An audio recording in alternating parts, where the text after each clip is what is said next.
بتبتدي قصة الفيلم بحد بيصنع عروسة خشبية من أول التصميم لحد التنفيذ بأدق التفاصيل، من الأنف والعين والفم المتحرك ولغاية التلوين كمان والملابس، لغاية ما بيكون العروسة على شكل راجل مرعب. ودول زوجين، جيمي وليزا. فجأة بيرن جرس الباب، فبيقوم جيمي الزوج وبيفتح الباب وبيلاقي علبة فيها العروسة الخشبية المرعبة، وليزا بتلعب بالعروسة وبتقول بيها إن هي جعانة وعايزة تاكل. وبيخرج جيمي عشان يجيب أكل ليزا، وليزا بتحط العروسة على سريرها وبتحس بحاجة غريبة في البيت، زي الراديو بيشتغل لوحده وبراد الشاي بيكون شغال لوحده، وبتلاقي حاجة متغطية في غرفة ضلمة. ولما بتيجي تشيل الغطا بتلاقي العروسة الخشبية بترمي عليها الغطا، وقوة خفية بتحدف ليزا بعيد، وبعدها قوة خفية برضو بتشدها. ولما بيجي جيمي بيلاقي آثار دم على الأرض، فبيدخل بسرعة عشان يطمن على ليزا، فبيلاقي حد متغطي على السرير، فبيشد الغطا، فللأسف بيلاقي ليزا ميتة ومجروحة عند فمها. وبيبلغ الشرطة، والمحقق بيبلغه إن مفيش حد دخل الشقة بالعافية. والضابط بيسأله أنت بتشك في حد؟ فبيقول له أيوة، في عروسة جات لنا النهاردة، حد بعتها لنا قبل موت ليزا بدقايق، والمعروف إن العروسة بتجلب الموت للي حواليها.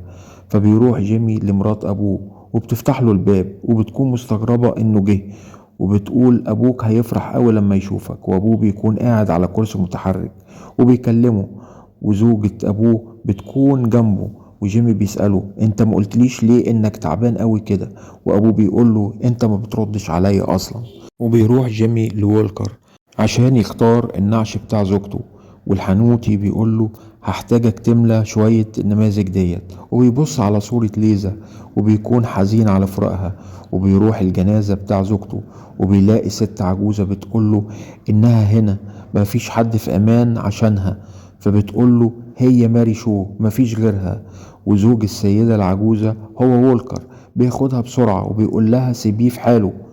وبتقوله ما كانش عندها أطفال وعندها عرايس بس، وهي اللي قتلت مراتك.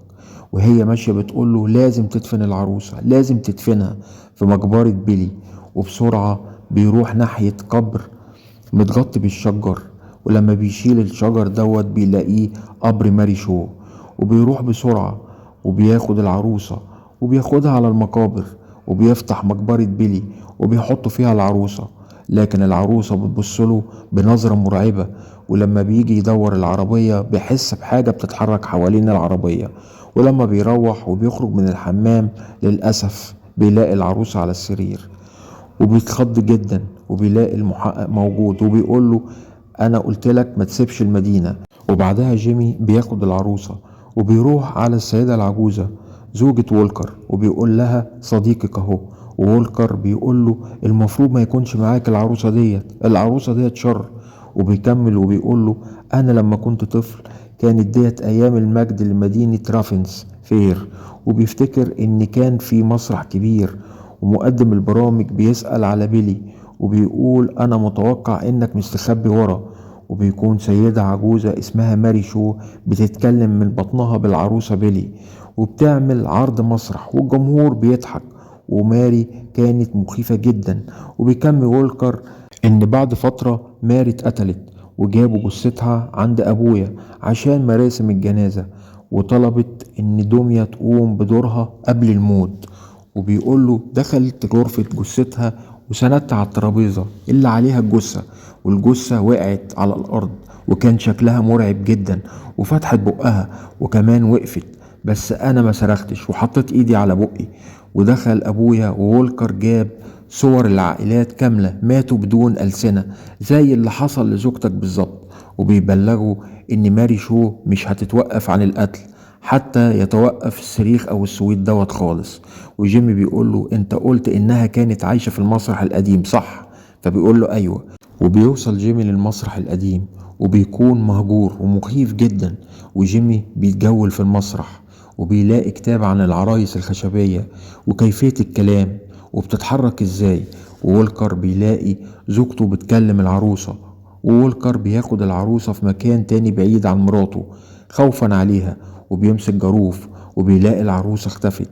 وبيفتكر ان مراته اللي اخدتها، وبياخد كشاف عشان يدور عليها، والباب بيقفل اللي دخل منه على القبو، وبيلاقي حد بينده عليه وبيخاف جدا، وبتظهر شبح ماري شو اللي بتخلص عليه وبتقوله انا هاخد صوتك، وبتخلص عليه بنفس الطريقة المعتادة بأخذ اللسان. وبيروح جيمي لأبوه عشان يسأله عن ماري شو، والظابط بيكون معاه، ومرات أبوه بتقوله في تليفون، وبيكون من وولكر اللي المفروض مات طبعا، وبيقوله الحقيقة كاملة في المسرح القديم عن مقتل زوجتك.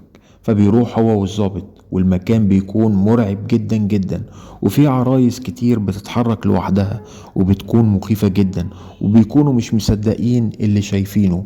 وبيسأل جيمي عروسة من ضمن العرايس مين؟ ماري شو؟ فالعروسة بتقوله ذكي. وجيمي بيسألها عايزة ايه؟ فبتقوله عايزة اخرس كل اللي خرسني واخد ألسنتهم. وفي لسان طويل جدا بيلمس جيمي وبيترعب، وفي ايد معضمة بتمسك راس العروسة، وجيمي والظابط بيكونوا على الارض من الرعب.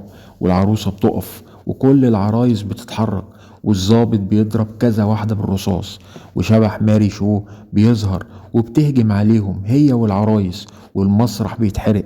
وللأسف الظابط كمان بيصرخ فبياخدوا لسانه، وجيمي بيقدر يهرب، وبيقول فاضل عروسة واحدة اللي كانت معاه اللي هي عند وولكر دلوقتي.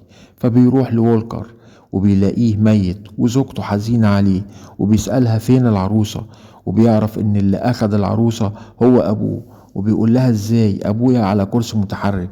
فبيروح بسرعة لبيت ابوه، والبيت بيكون مضلم، وبيلاقي العروسة، واول ما بيمسكها بيظهر شبح ماري شو وبتهجم عليه بسرعة، فبيرمي العروسة بسرعة جدا في نار الدفاية.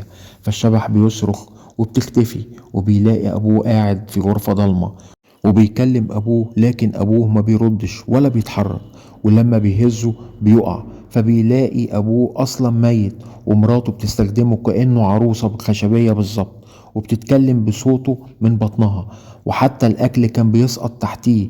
وبتظهر مرات ابوه وراه، وبيصرخ جيمي من الرعب، وللأسف برضه بتخلص عليه عشان صرخ. وبيصبح هو كمان ميت من غير لسان زي ليزا وزي اللي ماتوا بنفس الطريقة. وبكده يكون الملخص خلص معانا. لو عجبكم برجاء الضغط على لايك والاشتراك في القناة، وسلام.